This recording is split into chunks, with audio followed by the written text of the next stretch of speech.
Welcome to Las Vegas Money Resource with Travis Scribner, Managing Partner of Westpac Wealth Partners. Travis Scribner is a registered representative, certified exit planner, and a financial advisor of Park Avenue Securities, LLC, 7 East Hanover Square, New York, 10004, and Westpac Wealth Partners, 8906 Spanish Ridge Avenue, Suite 110, Las Vegas, Nevada, 89148. This show is for informational purposes only. Individual risk and investment objectives must be reviewed prior to making any recommendations. For more shows like the one you're about to hear, visit the website at LasVegasMoneyResource.com and subscribe to the podcast on iTunes for new episodes. And now your host, Travis Scribner.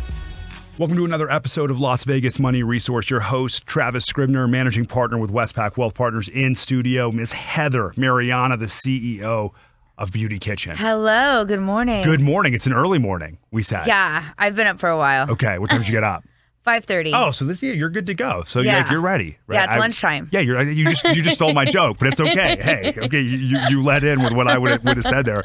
Heather, before we jump into Beauty Kitchen and all things Beauty Kitchen and all things Heather, give the listeners at home some context on just kind of who you are, your story, how you ended up, in Vegas and all that good stuff. Well, my name's Heather Marianna. I moved to Vegas. Oh my gosh, I can't believe it's been about 9 years now. That's not that long. Time flies though, Okay.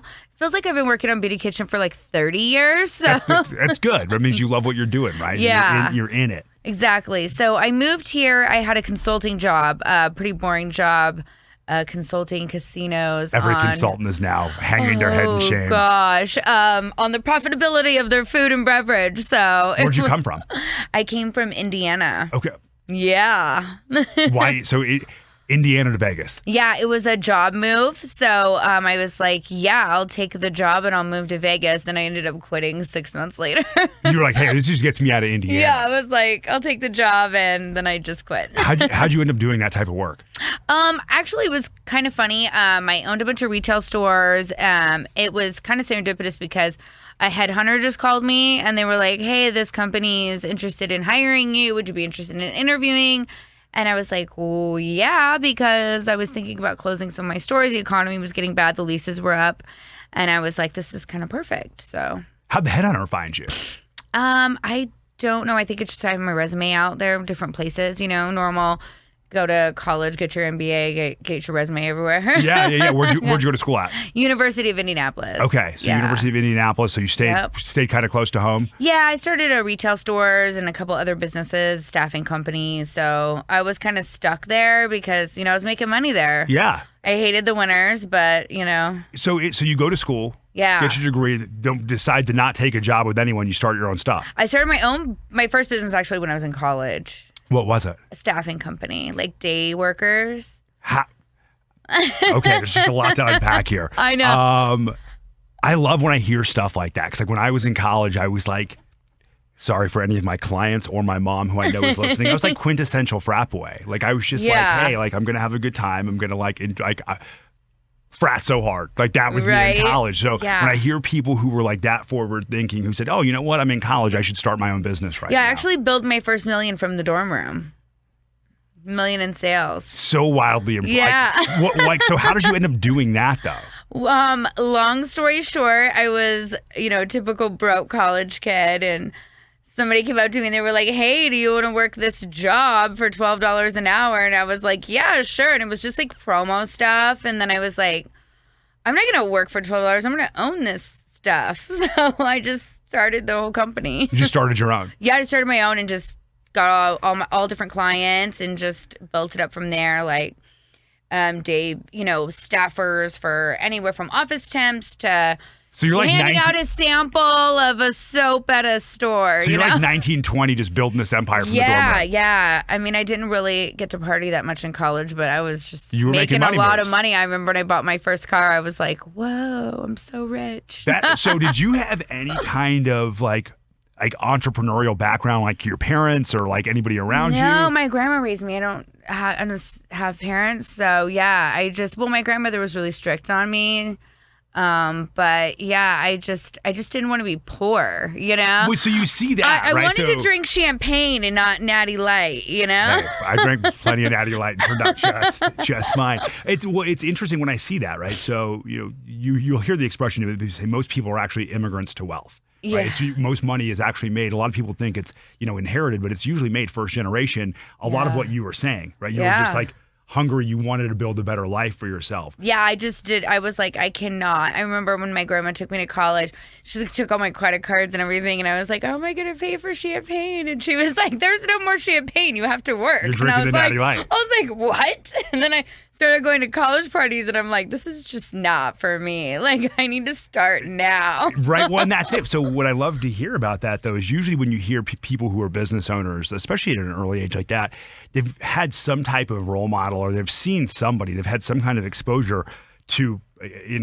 entrepreneurial background. Because I think most people who grow up, I think of myself personally, right? I didn't grow up dad was in the Air Force, mom, worked at some various jobs and, was a stay-at-home mom for a portion of my career. There was no exposure to like owning businesses or, building a business or different things like that. Yeah. It was just a pretty typical growing up experience. So when you see somebody at 19, 20 who doesn't come from that type of background, who still has the wherewithal to say, hey, I want to start my own thing. I was like $12 an hour. This is not going to get me far. And then I found out, the company was like charging like, I think at that time it was like $40 an hour per staffer, paying out 12 to 20, and I was like doing the math, and I was like, yeah, no. That's my money. I want that. Yes, exactly. So you grow the staffing company. You're still in school. Did you just continue to do that when you got done with school? Yeah, I did for a little bit, and then I just got tired of it. It's a lot of managing a lot of people, and then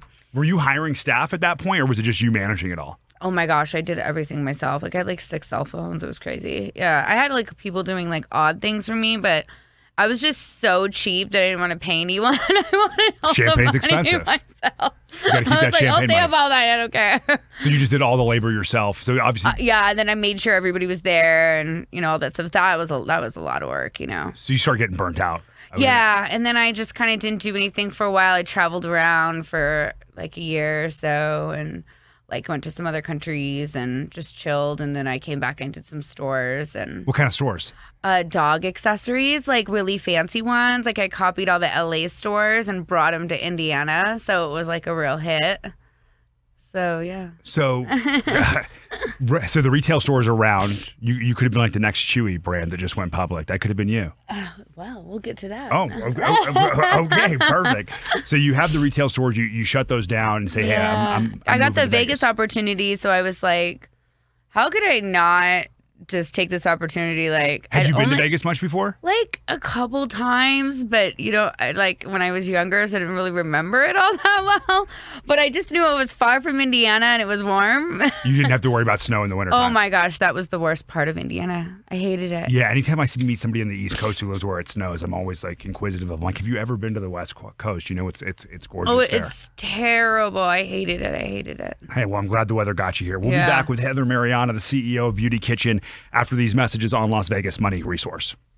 Welcome back to Las Vegas Money Resource. Your host, Travis Scribner, managing partner, Westpac Wealth Partners. In studio, Heather Marianna, the CEO of Beauty Kitchen. She escapes the frozen tundra of Indiana. My gosh, I needed that. You get out to Vegas. So did you expect Vegas to be like a long term? Because you said it when the show started. You're like, oh, I can't believe I've been here 9 years. Yeah. Did you think this was going to be a short term place for you to be, or did you anticipate being here for the long haul? I really thought that I would end up back in California. I grew up in California, and I just really like Vegas. I mean, there's a lot to do here. The weather's great. Yeah, it's a little hot sometimes. But, I mean, it's a really good cost of living. No state income taxes. Are great. Yeah. I like the people here. Yeah, I mean, think about it. It's your 45-minute flight to LA. So. Well, it's funny. So I've got an office in Orange County, and I commute back and forth a bunch of times, right? Because it's 45 minutes. It's like it's not a big deal to get there. So you get the cost of living and the no state income taxes of Nevada. You can get to California pretty easily. And I like to go there a lot. Like I'm going next Wednesday for a day trip, and then I'll go following Sunday, and it's just so easy. So Vegas, it's nice to have a home base here. So you planted the roots here. Yeah, I like it. I guess we'll get to that, but yeah, the company's growing here. So, and I like hiring local people here. Well, I love that too, right? I'm a huge Vegas homer, so I love to see the city grow and turn into so much more than it originally was. So you talk to me now about the company. So you get out here, you work this consulting job for 6 months, I quit. and you say, "Hey, I'm out. This just isn't for me." I hated it. Because you're just not wired to work for somebody else, clearly. Yeah, it was. Yeah, it wasn't for me. It's not the thing, right? I don't what are you doing today? Why does that matter? I mean, I as long as I'm getting my job all the done. time with the CEO. Like, as long as I'm closing deals, doesn't really matter. But I guess, they wanted a day-to-day. What are you doing? That's why you had to become the CEO. Yes, So exactly. you start Beauty Kitchen. Yes. Talk to me about that. So I was trying to think, what am I going to do with my life? I'm living in this, penthouse on the strip. I'm like, oh, I'm going to have to pay some bills because my old company was paying for my place, So my friends were like, you should make all that beauty stuff that you used to make because I've been making stuff since I was probably like 15 or so, high school, just toying around with like face masks and stuff. You're making cosmetics, you're running a staffing company at 17. Like, why not? Yeah. And my friend was like, you fixed my face, when I was broken out. Like, we were like on vacation one time and we went down to the hotel kitchen and I like made something and it totally cleared her up, and so I was like, all right, I'll just start a YouTube channel, and start showing people how to make stuff. And I was like, yeah, I'm just going to become a YouTube star. Then I'll never have to work again. That really worked out well for me. So that was it. So you quit the consulting gig and it's like, okay, hey, I'm going to make my own makeup and have a YouTube channel. Yeah. Yeah. Face masks and sugar scrubs and stuff. Yeah. And I thought, I'm just going to be what a year YouTuber. Is this? Oh my gosh, 2013? Okay. Late 2012, early 2013. Okay, so 6-7 years ago. Yeah. Heather's becoming a YouTube star. Yeah, I was like, I'm not working anymore. I'm just going to become famous on YouTube. Okay. So how'd that go? I'm working 15 times harder than... But you own the company, so Yeah, you're of still... course. Yeah, It's kind of like, joke's on you, Heather. So what was the progression from you working, to aspiring YouTube star... Yeah. To then saying, hey, let me just actually make my own product. Well, I started like just doing products and showing people how to do stuff on YouTube. And then I got kind of popular. Some of my old videos have like over, a million views or whatever. And people were like, hey, can you send me, like, can I buy stuff from you? And I'm like, I don't want to watch a video of you telling me how to make it. I just want to buy it. Yeah. And it was like, well, I can't really send you avocado in the mail. Like, hello, what do you want me to do? And then I thought, oh, I need to come up with some stuff to sell. So then I started making sugar scrubs and bath bombs. And I mean, it was bad in the beginning. So for a little bit, were you actually just generating revenue like with your YouTube ad? Yeah. I was doing that. And then I started going to hosting school in LA because I was like, if I want to do YouTube, maybe I want to like be like a TV host or something. I didn't really know what I wanted to do at that point. I was just kind of exploring options. So I was going back and forth from LA, doing hosting school, and then just doing the YouTube. So obviously people commenting on the YouTube, hey, send me some stuff. So you like it was just a progression for you to say, I can actually monetize what I'm doing. Yeah, if I just I make already product. have the people that will buy it.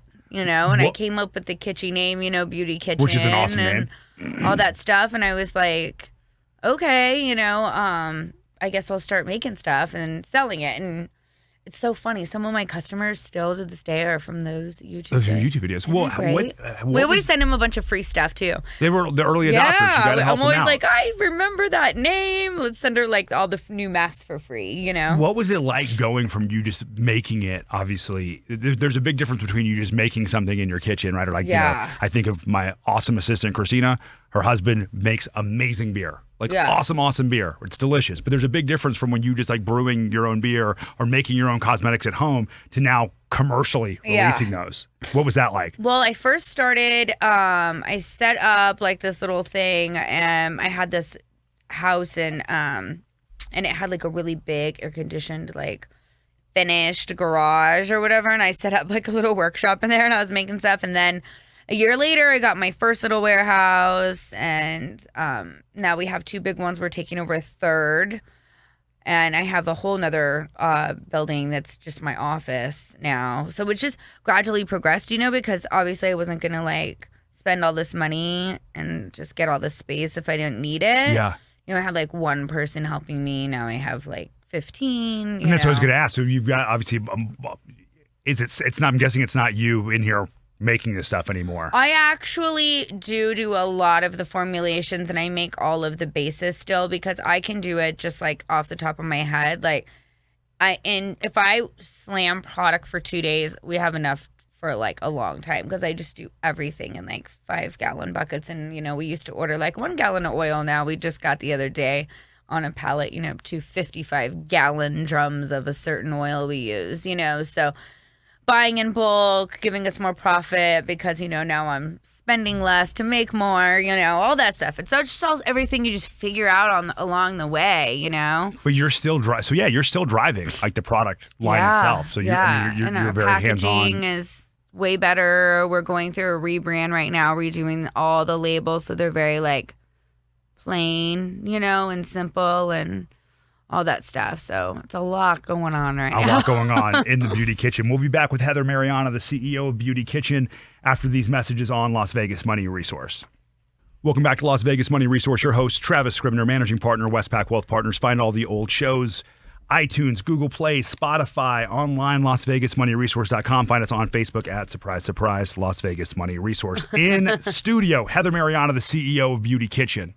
It truly is like the beauty. I love the name because you were in the kitchen initially. Yeah, exactly. Cooking this stuff up. Now, women's beauty, face care, skin care, billion-dollar industry. It is. Right. I watch what you guys have to go through to get ready on a day-to-day basis. It's a lot. It's soul-crushing. I know, and I have like a pimple right now, and I'm like, there's just nothing I can do about it. It's so rough for you. It's just a rough go for you guys. Like it's like there's a lot. I think about like for a guy, right? Like, there's like body wash, shampoo, everything in one. You probably use it all 2-in-1, 3-in-1. We're in the shower for like 10 minutes. We're good to go. We're totally ready for even the most fancy occasion. 15 minutes. Yeah. 20 minutes. 100%. Lucky. Very lucky. Very, very fortunate. I so God bless you guys and what it is that you do to look as great as you all do. It's a billion-dollar industry, multi-billion-dollar industry. Yeah. Very crowded field. You walk through a cosmetics department, right? It's cosmetics as far as the eye can see. Oh my gosh. I go crazy in those stores because I call it my research. You have? Well, yeah, you could spend all day researching. Oh, I do. And I spend a lot of money and then I go home and I'm like, oh, I love this product, but I can make it natural and better. And that's the question. So in this crowded field, this multi-billion-dollar industry, what separates Beauty Kitchen from the masses? Well, our products are still, they're handcrafted, and they're done in the factories that I own. And I have all the formulas that I do. And I think there's like major quality control. We have all natural ingredients that we source, worldwide. Our rose water comes from Bulgaria, but our rose water is better than any other rose water. It doesn't have a fragrance. It's a natural rose water. I bought a rose water the other day.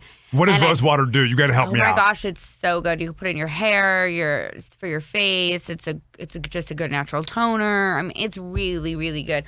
I always joke around that one day I'm going to be so rich where I only bathe in rose water, and that's going to be the goal one day. That's a natural evolution from somebody who said they don't want to drink natural light in college. They don't want to drink champagne to then one day bathe in rose water. I just want to bathe in rose water. Oh, so I bought one the other day. I'm not going to say the brand. I'm not like that, but I sprayed it, and I was like, whoa. And I looked at the back, and I'm like, rose fragrance. I'm like, well, then it's not rose water, So I really our stuff is really safe for people that are pregnant, kids. Some stuff not, I guess. There's a lot of hidden chemicals and preservatives. We make all of our stuff fresh, so you'll never find Beauty Kitchen in like big box stores where we are in talks with a few, but like the ones where they just literally have your products sitting in a warehouse for like a year or two, because that does happen before it even hits the shelf. Sometimes it sits in a warehouse for like a year.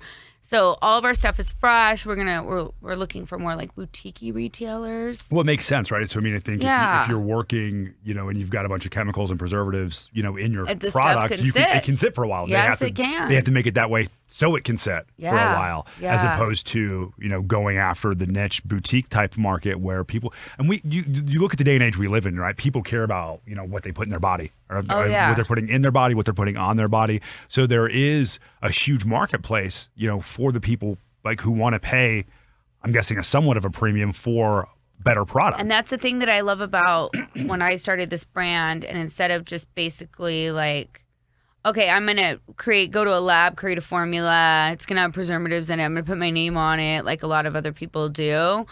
Our stuff is like natural And like I said, it's safe, and I know exactly what's going in it. So I think it sets it apart. And another thing, what I was saying is our stuff is affordable. You know, one of our masks is very comparable to a very, very popular one at Sephora. There's a $70, ours is $40, and ours doesn't dry up after you open it. You know, so we have really comparable products at a way better price. Yeah, and that's, I think, that's a huge component, right? Because I think when most people think about what it is that you're trying to do, like trying to operate in this, you know. Yeah. Like I made the reference earlier about like the different beers or different things. Like when you have like a craft beer versus the natural light, like you're paying a premium for it. You're creating a premium product. But I'm doing it at a really good, affordable price, you know? And some clay masks and other brands are, you know, $50, $60. Our masks across the board are genuinely about $26. And they last a long time. You know, they're 4 ounce, which is a pretty good size mask. And I like that because, you know, I could charge more, but I don't have to. Yeah, it gives me a wider variety of people, too. You know, we've got teenagers that use this stuff and buy their own stuff. Yeah. So were you able to do that just by, you know, this is a little bit behind the curtains, right? Were you able to do that just by honestly just reducing your own margins, right? Because you probably could charge a lot more. Yeah, of course. But, you know, I'd rather get way more customers using the product and have less margin than, you know, go for that niche group that's going to spend $70. Yeah, you know? There's you know, the pros to each approach, right? Exactly. I think I'd rather get the product out to more people because it helps. You know, I've cured people's acne, gotten them off some of the big acne brands. A lot of celebrities use our stuff, and it's good stuff, and you don't have to pay an arm and a leg, which is really important to me. Well, I think I love what you've done from a branding perspective, right? You know, the job is to have as many people know Beauty Kitchen as possible. Right. And by making it affordable, you're now able to get your product into so many more people's hands. Yep. And that's only going to build and enhance the value of your brand because Beauty Kitchen is and we have a lot of vegan options too, and you know, on the website, you know, some stuff. We have a new honey mask. Obviously, that's not 100% vegan. But we have a lot of vegan stuff, and the least organic content of our product is 86%. So that's pretty awesome. So all natural. Yeah. Incredible. Like from a scalability standpoint, right? You mentioned, right? You want to go towards more boutiques and the big box. Yeah. Do you worry about scalability of, you know, as you continue to grow, as you continue to get bigger, delivering on the promise of, you know, quality, high-end organic products while satisfying demand? No, I'm not worried about it. I'm actually taking over a third building to do another manufacturing facility, and I've got people lined up to work, and if they don't fill the jars fast, they can go out the door. So you can you have the ability to keep scaling up that. Yeah. Which is, I think is something that some people worry about. I've always tried to stay like 15 steps ahead, and like instead of being like, if this happens to me, I'm a when this happens person.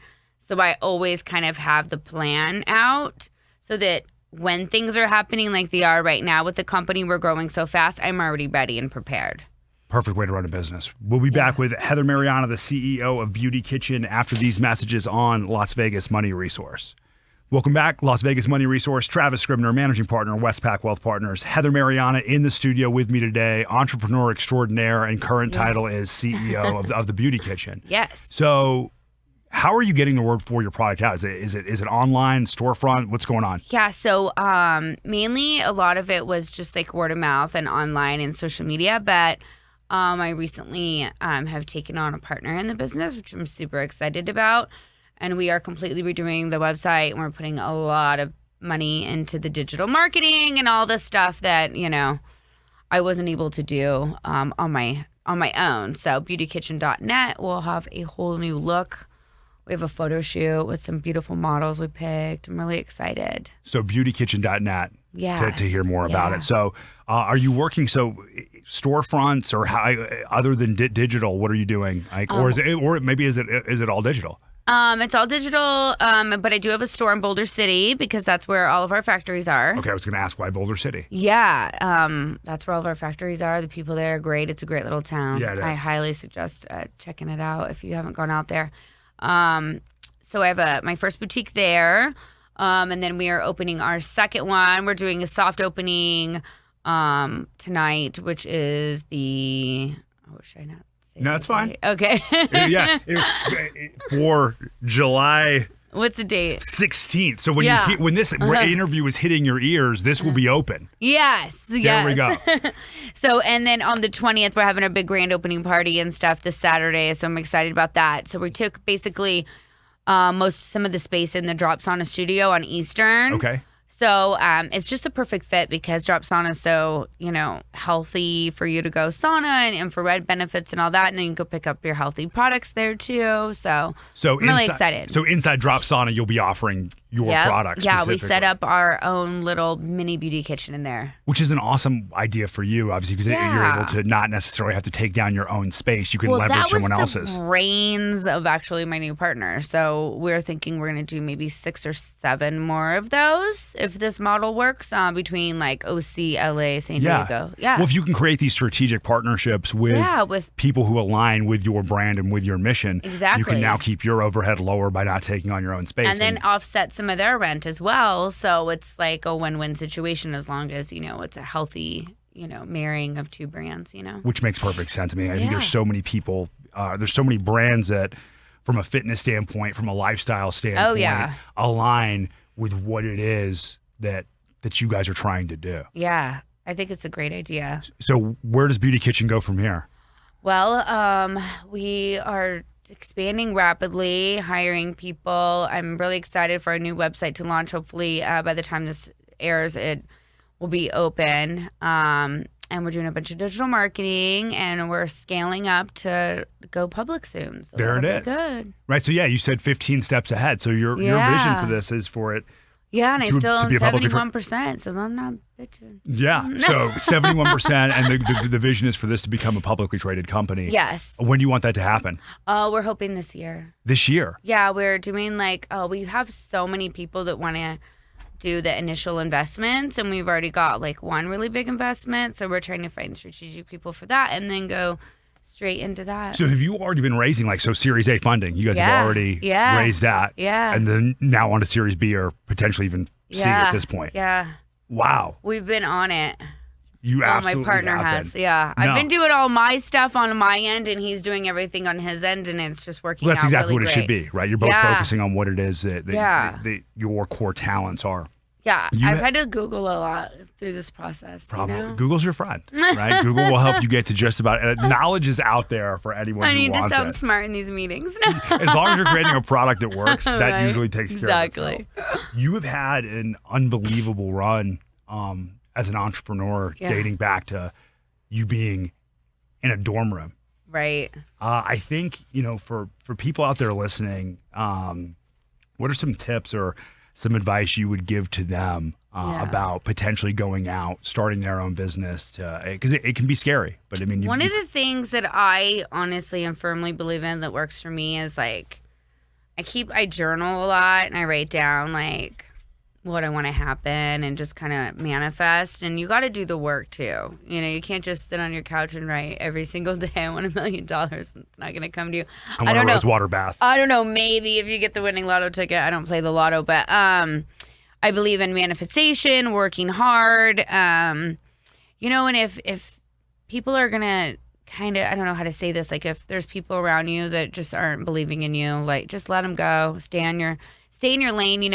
I always say stay in my lane because there's a million other brands out there and I focus on my brand 100%. And I don't get jealous of other beauty brands or any that I see other people doing. I just focus on my goals and I usually succeed instead of worrying about everybody else, I love you talking about just controlling the people that are around you. I think so often we surround ourselves with people who may not believe in us as much as we'd like them to. And it wears you down. It really does. That negative energy is contagious. It really is. And I remember when I was in college, starting that business and doing all that, all my friends were out partying and I'm like, I have to do these statements for my accountant. But look where I'm at now. Well, and a lot of them are not. Well, you have two choices. You have two choices in life, right? Yeah. You can either choose hard, easy or easy, hard. Yeah. And the people who, are partying or doing whatever it is at those early stages, they're choosing easy, hard. Life is going to get progressively harder for them, where you have chosen the hard, easy route, right? Yeah. You're busting your tail through college, post-college, to now eventually build a company that you hope to go public this year and Yeah. ride off into a rosewater bath. Yeah, I can't wait for that. So if people want to learn more about Beauty Kitchen, what should they do? Instagram, Beauty Kitchen Junkie. We also have Instagram, Beauty Kitchen Boutique, beautykitchen.net. Go sign up for our newsletter, and then you'll always get all of our new stuff. And beautykitchen.net Yeah. to order product, learn Yeah. more about the product. Yeah. Type in Beauty Kitchen on the gram. Yeah. And you can probably